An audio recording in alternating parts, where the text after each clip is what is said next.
personne a dit non, il faut aimer les petits ennemis. Mais je ne vois pas quelle joie tu auras que quelqu'un va s'appeler terroriste. Et tu seras chez toi, il va venir égorger ton enfant, ton épouse est devant toi, et tu vas te mettre à genoux pour dire « Oh Seigneur Père ». C'est ça, non? Seigneur, vraiment, il faut le bénir, lui, qui vient d'égorger. Est-ce que quelqu'un peut... Non.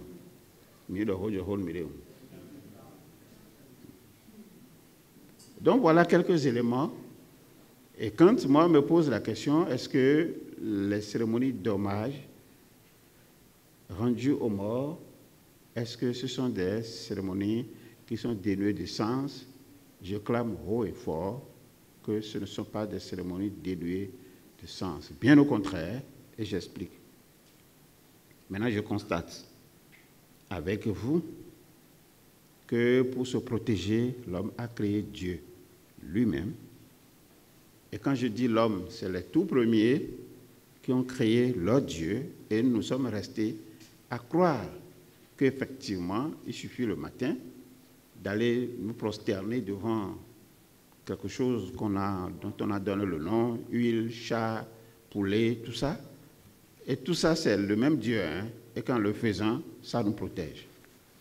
Ça nous protège. Et avant d'aller, on va dire, bon, ils font la béa. Et lui, on va lancer les coris. Mais il n'ouvrira jamais la bouche comme on se parle là. Et c'est à travers les signes maintenant de coris qu'on va dire, oui, il a dit, oui, il a dit. Alors, si celui qui détient son affaire, un jour, il a besoin peut-être de 12 000, il peut appeler quelqu'un pour dire, bon, écoute-toi, moi j'ai rêvé, ou bien le fétiche a dit de te dire qu'il y a un accident qui vient. Et que le fétiche a dit, maintenant il veut te protéger. Comme il veut te protéger, envoie-moi rapidement 12 000. Ah, c'est doigt. Parce que tu es déjà dans une logique de protection. Hein? Et quand tu finis de faire ça, on va dire, bon, on va te protéger contre l'accident. On va te protéger contre la mort.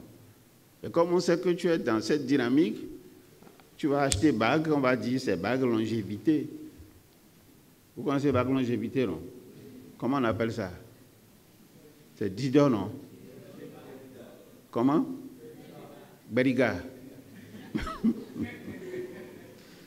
Alors, dès que toi aussi tu entends Beriga, là, parce que tu veux te protéger, tu veux que la vie dure longtemps, tu n'as pas envie de mourir, tu vas courir pour acheter Beriga, non? Et tu peux avoir 5 Beriga, au moins sur chaque doigt, mais rien. Il y a un vieux qui m'a dit un jour, écoute, jeune homme, j'ai dit oui, vieux. Si jamais quelqu'un te dit, il va te faire berigala, dans ma langue, on appelle ça djidon, djidombo, je vais te faire quelque chose et tu vas durer le plus longtemps sur la terre, il faut regarder l'âge qu'il a. C'est d'abord son âge qui va déterminer si ce qu'il va te faire va être vrai ou faux. Si lui, il a 40 ans, et toi, tu en as 60, et il va te faire berigala, il faut dire c'est faux. Parce que toi, au moins, tu es plus âgé que lui. Est-ce que ce n'est pas raisonnable? Oui, quand il m'a dit ça, le vieux m'a dit ça, le jour-là, il dit, mais merci pour cet enseignement. Et j'ai commencé par faire attention.